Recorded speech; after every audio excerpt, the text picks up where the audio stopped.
Photo তুলিবলৈ যোৱাটোৱেই কাল হ'ল টিয়কৰ দীপজ্যোতিৰ।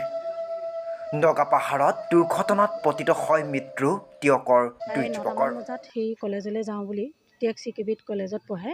তামোলচিগা চাপৰি গাঁৱৰ পৰা সি গ'ল।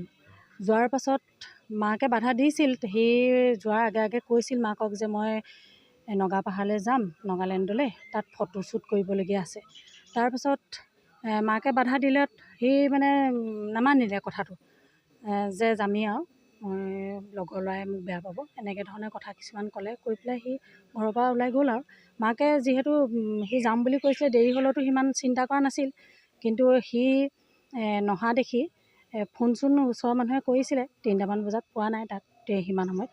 তাৰপাছত আমি লাষ্টত 9টামান বজাত ঘৰৰ মানুহে গম পালে এইটোৱে, এনেকৈ মানে গম পালে তাৰ যিখন চিম আছিলে ফোনত, সেই চিমখন বেলেগ এটা ফোনৰ পৰা পুলিচে ফোন কৰিলে। পল্লৱ বুলি কয়, ঘৰুৱা ল'ৰা, তালৈ ফোন কৰিলে। ফোন কৰি তেতিয়া ক'লে যে আপোনালোকৰ ল'ৰা এজন এনেকৈ মানে ঢুকাইছে। অসমৰ বহিৰাজ্য নাগালেণ্ডত সংঘটিত হোৱা এক পথ দুৰ্ঘটনাত দুই যুৱকৰ মৃত্যু হোৱা ঘটনাই সমগ্ৰ টিয়কতেই এক শোকাবহ পৰিৱেশৰ সৃষ্টি হৈছে। ফটো তুলিবলৈ গৈ প্ৰাণ হেৰুৱালে দুই যুৱকে। শুক্ৰবাৰে মহাবিদ্যালয়ৰ পৰা বাহিৰে বন্ধুৰ সৈতে ফটো তুলিবলৈ বন্ধুৰ স্কুটিৰেই নাগালেণ্ড পাইছিলগৈ। ফটো তুলি ঘূৰি আহোঁতেই নাগালেণ্ডৰ মোককচাং জিলাৰ মাকলুম্বা থানাৰ অন্তৰ্গত চাংকি বস্তিৰ সমীপত সংঘটিত হয় এই ভয়ংকৰ দুৰ্ঘটনাটো। AS04AB 9974 নম্বৰৰ স্কুটিসহ দুই যুৱক প্ৰায় 200 ফুট তলত পাহাৰৰ খাৱৈত পৰি থিতাতেই মৃত্যু হয়। টিয়ক চন্দ্ৰকমল বেজবৰুৱা মহাবিদ্যালয়ৰ উচ্চতৰ মাধ্যমিকৰ 2য় বৰ্ষত অধ্যয়ন কৰি আছিল দুই ছাত্ৰই। দুৰ্ঘটনাত মৃত্যু হোৱা ছাত্ৰ দুগৰাকী শিৱসাগৰ জিলাৰ জাজি গড়মূৰ ব্ৰাহ্মীণ গাঁৱৰ আকাশ গোৱালা আৰু টিয়কৰ তামোলচিগাৰ চাপৰি গাঁৱৰ দীপজ্যোতি গগৈ। এয়া দেখাইছোঁ দীপৰ ঘৰৰ পৰিৱেশ। পুত্ৰক হেৰুৱাই অস্থিৰ হৈ পৰিছে পিতৃ সুৰেণ গগৈ আৰু মাতৃ মীৰা গগৈৰ লগতে আত্মীয় স্বজন।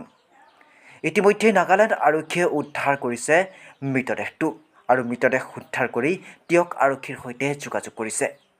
ইফালে পৰিয়ালৰ লোকে ইতিমধ্যেই মৃতদেহ আনিবলৈ ৰাওনা হৈছে। সমগ্ৰ পৰিৱেশ শোকাকুল হৈ পৰিছে। এজন উদীয়মান ফটোগ্ৰাফাৰ হেৰুৱাই শোকত ভাঙি পৰিছে তেওঁৰ সহপাঠী, লগ বন্ধুসকল।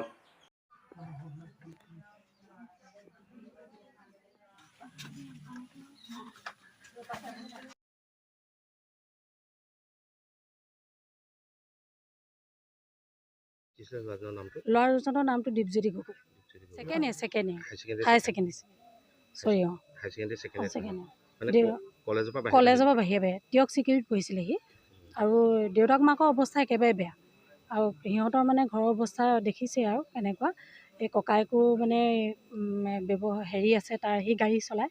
গাড়ী চলোৱাৰ কাৰণে সি কৰ্ম ভিত্তিত মানে যিখিনি টকা পইচা ইনকম কৰে, মাক দেউতাক চলাবলৈ হয়, তাকো পঢ়ুৱাইছিলে। সিও নিজে ইনকম কৰিও পঢ়িছিলে আকৌ দেই, ঘৰৰ কাম বন কৰে মেলে, তেনেকুৱা ধৰণৰ। এই অৱস্থা একেবাৰে বেয়া। এতিয়া আপোনালোকে ধৰি লওক কিবা এটা সুধিলেও উত্তৰ দিব নোৱাৰে। আমিও যিখিনি জানিছোঁ শুনিছোঁ, সেইমতেহে আপোনালোকৰ আগত কৈছোঁ। আমাৰ লগৰে আছিলে, তাৰ নাম দীপজ্যোতি গগৈ। একেলগে পঢ়া, সৰুৰে পৰা একেলগে ডাঙৰ দীঘল হোৱা। আবেলি সকলো ওলাই আহি ধেমালি ধুমুলা কৰোঁ। বেয়া লাগিছে, লগৰ এজন নাইকিয়া হৈ গৈছে। বহুত শোক প্ৰকাশ কৰিছোঁ।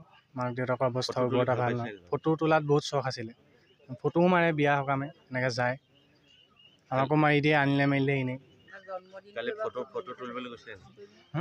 কালি ফটো তুলিবলৈ বুলি গৈছিলে, আৰু লগৰ আৰু দুজনমানক লগ ধৰিছিলে।